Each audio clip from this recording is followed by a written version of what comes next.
There we go. I don't know if anything popped up for you, but recording is in progress. So hello Got it. again. Welcome to Tattoos and Toddlers, the podcast. I have had so much fun already with just episode 1, and I'm here with Kacie again for episode number 2, where we are going to talk about wedding hangovers. Before we get started, I am Jen with Weirdo Weddings and Pink Light Images. I am a wedding photographer and conceptual artist. And Kacie, I'd like for you to introduce yourself too. All right. So I'm Kacie Brinner. I'm the owner and lead coordinator at Constellation events based in Garland, Texas, where we are a primarily day of coordinator only. But we also offer packages for micro weddings and all sorts of fun stuff. So give us a call. I love Great it. to have you, Jen. I love it. Good to have you back again. We're just going to randomly do this because this is how life is for us as parents of small children. Today I actually had a networking meeting that I had my first cry today. I was like, I feel like if you get at least one cry every other day, you're doing really well, right? I honestly was not a crier until my kid, and that once a week at least I have a little mentee beat, and it's a good time. Yeah, it's very refreshing, and also it kind of opens up the floodgates for any emotions that need to come up that you've been suppressing. So I'm so glad Oh, yeah. I could do that today and be ready for our talk because the wedding hangovers are real. Oh, yeah. And there was a funny thing that we talked about in the chat before we decided to do this episode today that I thought was great. We both had an incredible story of having wedding hangovers when we were pregnant and working. I would love to dive into those stories today because that'll be like our main meat of the topic today is what is a wedding hangover? And what are our personal stories? And then I'll also probably share just a little bit of what happened this weekend for my wedding hangover. But I really want to get into what it's been like to be a business owner, be pregnant, business owners with small children. So, Kacie, I want to hear your story that you were telling me about. She didn't even tell me yet, y'all, but I was like very intrigued on what it's like to work pregnant, but also have a wedding hangover after you're done with your event. Go, go, go. It's intense. So for starters, so as a day of coordinator, my days are 10 hours minimum. And it's usually an hour or more transpo time before that 10 hours. So I'm usually out the door for at least 12 hours. So it's a long day. Yeah. And during those hours, I usually wear a pedometer because I was curious. Most weddings I walk between 15,000 and 20,000 steps, depending on the size of the venue. So that's just context for how my day normally goes. And then you add pregnancy on top of that, and that's it's an ass whooping. So I had a very, very busy fall 2021. I actually took over, I think it was 8 weddings from another vendor that was actually, she had just had her baby. So I was covering for her. And she had me do a couple, and I was like, awesome, this is extra experience, extra great. And like, I was still pretty new at the time. So it was awesome. Until I realized that some of the weddings that she had me take were back to back with weddings that I already had, which was fine when I booked them in like June or July. And then I got pregnant in October. And then I was like, oh, this might be bad. To the point where I hired assistants to go with me out of my friends group just to be like, so I don't know if I'm going to be like physically able to do this because in the first trimester, you're really, really tired. Like I'm not a napper at all. I usually have to be like death's door tired to nap. And I took, I think, a nap a day in my first trimester. I was so tired all the time. I was exhausted. Yep. So then you add, back to back 12-hour days on top of that when you're on your feet the entire time. And oh my gosh, I remember the first weekend I did back to back like that. I called out sick Monday from my desk job. I said, I can't come in today. I'm so tired. I just need to sleep all day. And then your muscles are sore. And if you, God forbid, wore the wrong shoes one day, I have still not found the right shoes. But which that could be another topic is what flipping shoes do you wear for weddings? But that was difficult for me just as a pregnancy topic in general. I had something weird happen with my feet for at least 2 years. Oh my God, me too. At least 2 years. Yeah, and I was like, it was before, during, and after because I had, I had 2 losses, then I had a baby. So in between all of that, being pregnant 3 times, and my body's figuring stuff out. And by the time I actually got pregnant, my feet hurt no matter what shoe I put on, except a tennis shoe. It was so weird. Um, but you sent me a photo of your feet, I believe, after an Yeah, event, right? that was after I think the last wedding I did before I went on my maternity leave, which was I want to say just under a month before my daughter was born, and it was at the Humble Hall out in Rome, which I adore that venue. Gorgeous woodwork. Anyway, so it was out there, and it's a smaller venue, so I didn't think it would be that bad, and it was that bad. So I swole up like crazy, like to the point where my doctor was very surprised I didn't have high blood pressure or any other problems. I had my baby shower was the following weekend, and I had a meltdown in the Target shoe department because none of those in that entire department would fit my feet because they were so sold. Like Yeah, and I saw the the photo. entire shoe department. Yeah, I was like, I looked at the photo and I said, I remember those days. And my response was, I lived in compression socks, regardless of if I was working events or weddings or not. I was consistently living in compression socks just for that reason. Also, I was pregnant during the winter. I think that does make a difference Oh in yeah. staying warm. But I also went to like New York City and I went like living in these compression socks while pregnant. Because I did have high blood pressure and I was very hypertensive the whole time. So I was consistently worried about the things that they tell you that you're dealing with physically, right? And with hypertension, you never feel bad until maybe something happens, right? So for me, just living in the compression socks gave me a sense of that I was taking ownership of my own health and my circulation and everything that needed to happen, which was great. It did help so much. But you're right. At some point, like if you're on your feet for a really long time and your feet already hurt from the hormones going on in your body, it's a lot. And I don't know, my husband had for years has like done a lot of self-care on his feet, alternating between ice and heat and everything in the world to keep your feet healthy, so that we know that as events pros and these long hour days, like footwear is so important, depending on, I don't think there is a real answer for what kind of shoe. Cause I remember doing a poll one time in a group saying, what shoes do you wear? And we all listed off like 20 to 25 different kinds of shoes, but still you have to try the shoe on, right? Like you just have to figure it out. So for when I was thinking about this particular topic, the wedding hangover, I want to define it for myself, and I'll also let you define it as well as we're sharing our stories here. I never used to have terminology for how I felt after an event until it just made sense to say it out loud that it was a hangover, because anytime you're putting so much energy and emotion and passion and physical labor and work into an event, we all know it's not just the day of. For most of us are talking with our clients for, weeks and months ahead of time.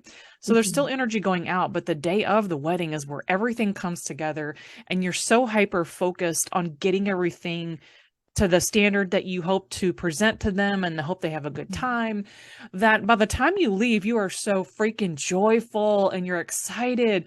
And I'm running home to back up images and I'm looking at the images and starting to get teary-eyed all over again. And then the next day, what happens is the complete opposite. I don't want anybody to talk to me.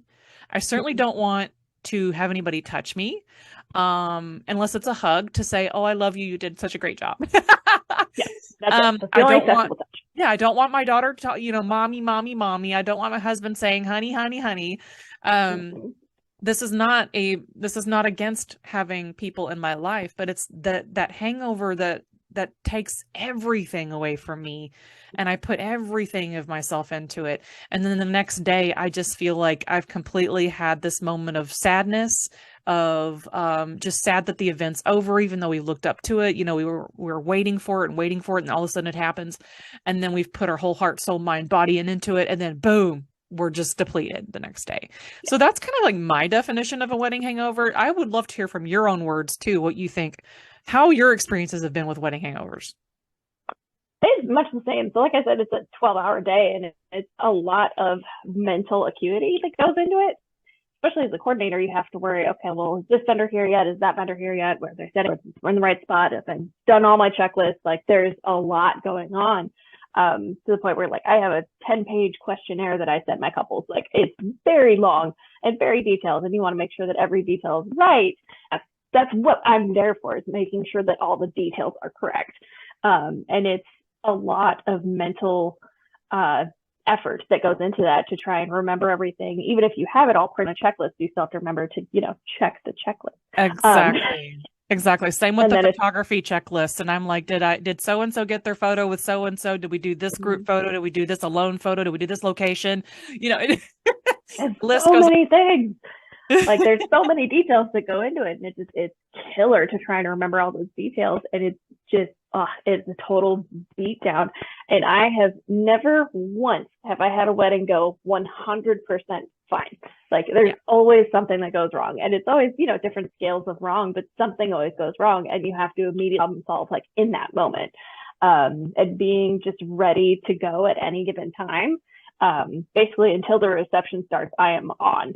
And even then, it's not until after dinner that I start to relax, because, okay, now everything else is just gravy. We're just checking off boxes at that point. No big deal. But it's just a lot of mental work, and then a lot of physical work. So I have a routine when I get back from a wedding. I take a shower before I sit down. If I sit down, I won't get back up. That's true. So I shower, still chug water, and then go to sleep. But it's so much. And then the next day, you're just, everything aches. And it's like, it's the same as a physical hangover in your 30s or 40s, like where you're dehydrated, so everything hurts. Like, because there's no possible way you can drink enough water at the job either. I know I'm not alone and I know I'm not the only one that forgets to eat or drink the day of. And mostly the drinking thing, because especially when I'm working at the festivals and they're all outdoors, I have to literally put conscious energy into my brain to remember to drink. And it was funny, the first wedding that I worked of the day, it started getting hotter and hotter and hotter. But we were under shade, but it was still very warm. And I'm in there chugging like an RC cola. And I was like, they still make those, believe it. I'm literally chugging half of it down because I was like, I think I forgot to drink as much as I wanted to beforehand. And that's like, for me, this particular wedding, I didn't want to drink too much because the bathroom was really, really, really far away. And I'm on a fairground. So it's like, I'd have to walk really, really far away to go to the bathroom. So I have to think mentally about my day and my timeline, and I just don't have time. You know what I mean? But when I do get a break, it's like chug, chug, chug, chug. Yeah, no, I would bring 2 or 3 water bottles with me to each wedding, and sometimes I'd remember it. I was better about it when I was pregnant, because a little important then, but it just, it's such a beating, because you can't drink enough. Like I said, 15,000, 20,000 steps, and that's a ton of steps. Yeah. And it's just, it's killer. And then I found coconut water with pineapple in it. So that's been my magical elixir. Really, that's so good. It's so refreshing too. So good. I've lost many a water bottle. And this is good tips for wedding pros that I know that we all forget to eat and drink sometimes, that it's good self-care while you're on site doing your job, because your client does need you at the top of your game if possible. And especially if you have assistants with you too, y'all can tag team, which is great. I love that about both of our jobs. We have the potential to have assistants. We have potential for people to kind of take some of the load off of our backs, depending on the wedding that we're working, which I think is amazing. This last weekend, I had my video guy with me, so we were kind of tag teaming a few things. But I still had to be, on it and make sure I hydrated myself. And we were reminding each other the whole time, did you hydrate? Did you hydrate? And so, did you have a specific story of a wedding hangover in general, or shall I tell mine now? As a pregnant one. So my pregnant one was, I had to call in the next day for one. But it was also, it lasted like the whole week. It was so bad. Like my feet didn't stop. There was a delay in the recovery, right? A delay in the recovery. Absolutely. And, especially in the body at this time in your building a baby inside of you, kind of a thing. Growing eyeballs, Yeah. We always joked about that too. We're like, hey, I'm growing an arm today. Working on toenails. Got it. Oh, by the way, I did start this episode with 1 cup of reheated coffee. I don't know if I opened up with that, but I want to let people know that is a real thing, and it's consistently all day long that I'm like, oh, let's just make some coffee and then reheat it all day if I need it. So my story is really kind of funny too, because this was actually for me a destination wedding, and I was pregnant with my my child who is here now on Earth. And it was a destination wedding up to North Minneapolis. And it was fantastic because I knew that my dad was not that far of a drive away. And I thought to myself, hey, why not throw in a trip to see my dad too? Because he was in South Dakota. So, it's like 3.5, 4 hour drive, right? Yeah. So the wedding, okay, the wedding was fantastic, but there was a lot of details that she left out that I wasn't necessarily ready for. I asked her and asked her and asked her, but I didn't get an answer till like I was there. So our photo session started at 6:30 in the morning. No. And so we were like doing photos by 8 a.m. They were all ready to go. I don't know how they were so awake, but we went downtown. We did photos downtown, and then we went back north to the wedding venue. And this was also an all Russian wedding, so there wasn't a lick of English spoken during the ceremony. And so I loved it, though. I loved seeing how different things can be depending on who your client is. And so I loved everything about it. I loved everything photographically. I put my heart, soul, brain, body, everything. I did a lot of walking because we were walking in the park to get to the photo spots. And then, and I felt good. At the same token, I told my bride, I said, if I was any further along in my pregnancy, I probably wouldn't have done this job. Just because I could feel my, the lack of energy depleting very quickly, I guess you could say. That doesn't mean I couldn't push through. I have a lot of adrenaline when it comes to my passion for my work. So I work, I'm sure you do too. Like we work off a lot of adrenaline and bursts of energy.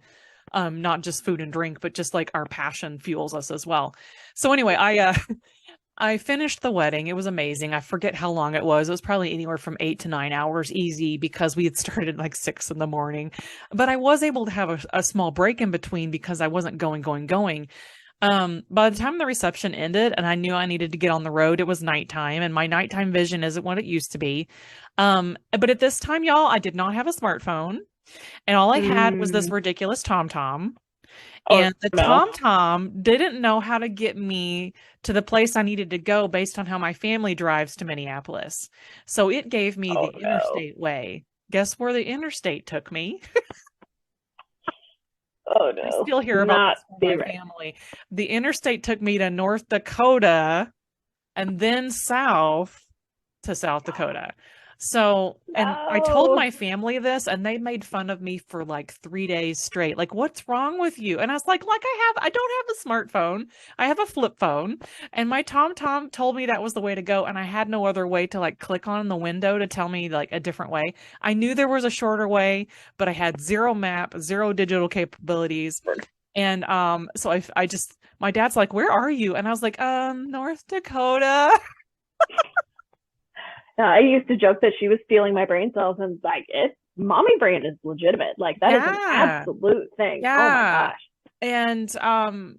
And the end of the story is that once I made it to my dad's house, I do my normal routine of must back up all the photos immediately in 4 different places if possible. I kept the light on. I sat down at the computer, actually it was a laptop at this point because I'm traveling. I sat down at the laptop. I started the copying process, and I thought to myself, man, what if I just close my eyes for like 5 minutes? I closed my eyes. I woke up at 3 a.m., light on. Oh Lord. Computer still, like the computer was done, but I was like, oh my God, I cannot believe I literally passed out. I have to be really tired to like go immediately to sleep. So it was one of those, I'm just going to close my eyes and sleep for 5 hours. Like seriously. So that was like an awesome wedding hangover because, I was pregnant. I was tired. I had all the factors that made a really good night's sleep, but I still woke up at 3 a.m. and guess what I did? I unplugged the drive and I did it all over again to back it up so I could go back to sleep. Nice. So that was quite the hangover of, everything. And then I had like a 4-hour drive, 3.5 to 4 hour drive after the wedding. So that was a lot, but it was totally worth it. That now I have this great story to tell about passing out, passing out on the bed. I'm gonna copy these photos. I'll just close my eyes for 5 minutes. Well, at least you were in the bed, not like a desk chair. Oh, thank goodness. Thank goodness for that. As we're kind of coming to a close on our conversation, believe it or not, these minutes go very fast. Oh, And yeah. is there anything else that we want to share with people today? Any kind of tips for wedding pros or any events industry pros that they can do for their wedding hangovers, like the day after, or sometimes you don't get to have your hangover until maybe 2 or 3 days later. Like for me this week, I couldn't have my true recovery day until like Monday, even though my events were on Saturday. So let's Yeah. leave them with some tips today. So let's start with you, Kacie. Definitely number one is coconut water with pineapple or mango or whatever. However you can drink the coconut water, it does really actually help. Rehydration is the key because that's especially in Texas in summer weddings, which is the high peak wedding. That hydration is usually the number one reason why you're having the wedding hangover. So drink, drink, drink, and more drink, and then also liquor drink too. But that's what's your health. Yeah, and I think for me, if you can carve out some space for quiet time for yourself, I know that some of us have busy family lives. Some of us still share our offices with our spouses. Whatever you can do to get some quiet time, if that's what you need to recover. This is me personally talking, by the way. I personally need some quiet time to recover, and I'm so glad that I had Monday to do that. But I also yesterday I took it to another level, which I hardly ever do. I actually just let myself rest almost the whole complete day until I had to get my daughter. And by rest, I mean I crawled back in bed, passed out till about 1 p.m. And that just hardly happens anymore unless I really need the rest. Oh, So, anyways, that's what I want to leave y'all with is that go ahead and carve out that time, even if it's 2 days later. Trust me, you'll thank yourself later when you have to get up and do it again. I thought Well, of something else too. from Kacie and I today, we want to leave you with the tattoos and toddlers. Sorry, no tattoo stories today. We're going to save that for the next one. But I feel like the wedding hangover was more than enough of a topic to talk about how we balanced being pregnant, but also how we balance things after we've had our kid or after we've had things happen in our lives where we're working events again and learning how to balance that with who needs what, when, and why, like you come home and you're like, I just want to be left alone. But sometimes that's not always possible. But Yeah. Kacie, thank you for coming in again. And we have completed episode number 2, believe it or not. That was quick. All right. See you next time. All right, y'all. See you soon. Bye.